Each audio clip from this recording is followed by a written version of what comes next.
It is Tuesday, March 10th, 2026.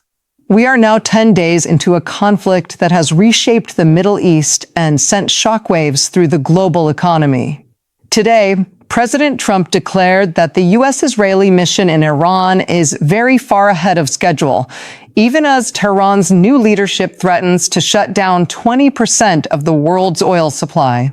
Host, in the last 24 hours, we've seen massive new waves of strikes on Tehran, a deepening crisis in Lebanon, and a surprising diplomatic back-channel between the White House and the Kremlin. Is this the short-term excursion the president promised, or are we entering a generational quagmire?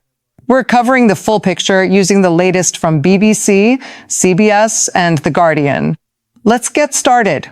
The military situation is moving at a breakneck pace. Overnight, the IDF launched what they called a wide-scale wave of strikes targeting the heart of Tehran. The primary focus? Eliminating what remains of Iran's command and control. The Navy has gone. During a speech to the House GOP retreat, President Trump claimed the Iranian Navy has been utterly demolished, stating that 46 ships are now at the bottom of the ocean. He famously added that when asked why they didn't capture the ships, his commanders told him it's more fun to sink them. The infrastructure threat.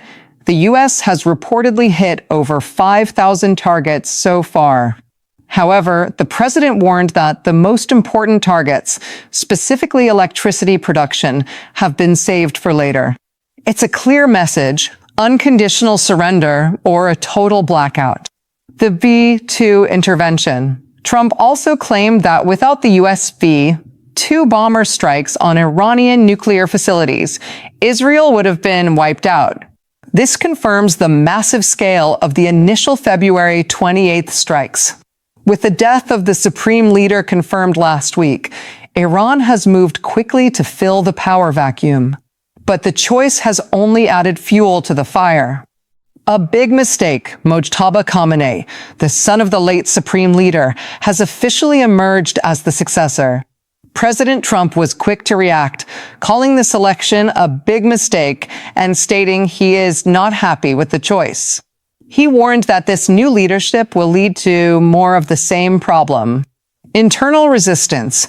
While the regime tries to project stability, reports from inside Iran suggest the Red Crescent is overwhelmed. Over 800 people have been killed in the strikes, and the foreign ministry is refusing any talks while the country remains under fire. If you've been to the gas station today, you've felt the war. Oil prices surged past $100 a barrel this morning for the first time in years. Why? Because the Strait of Hormuz has become a literal no-go zone. The blockade threat. Iran has officially threatened to block all regional oil exports if the strikes continue. In response, President Trump said he is thinking of having the U.S. military take over the Strait of Hormuz entirely to ensure the flow of energy. He warned Iran that if they touch the oil, they will be hit much, much harder. Allies pulling back. Not everyone is on board with the escalation. The UAE has stated they will not partake in any further attacks on Iran, and Saudi Arabia has condemned Iranian strikes on Gulf states as reprehensible.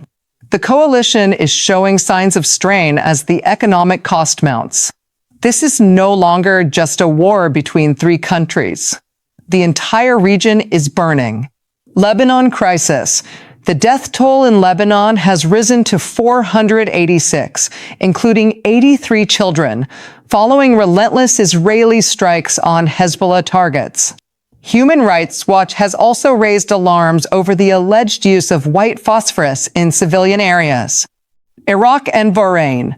Early Tuesday, a U.S. airstrike in Kirkuk, Iraq, killed 5 members of a pro-Iranian militia. Meanwhile, sirens sounded in Dubai and Bahrain as Iran launched retaliatory drone and missile barrages. Even Australia has announced it is deploying aircraft to the Gulf to protect its interests in a surprising twist. President Trump confirmed he had a very good call with Vladimir Putin to discuss the Iran situation. While Russia is reportedly providing some intelligence to Iran, Trump seems to believe a deal can be struck. He also pointed to the recent transition in Venezuela as a blueprint for what he wants to see in Tehran, a total leadership overhaul. President Trump says the war will be over very soon, calling it a short-term excursion. But with a new supreme leader in Tehran and oil prices skyrocketing, the soon part is what the world is questioning. Are we looking at the final days of the Iranian regime or the first days of a much larger global conflict? Host, we want to hear from you. Do you think the U.S. should take control of the Strait of Hormuz? Let us know in the comments below. Stay tuned to this channel for hourly updates. Don't forget to like and subscribe to stay informed, and we'll see you in the next update.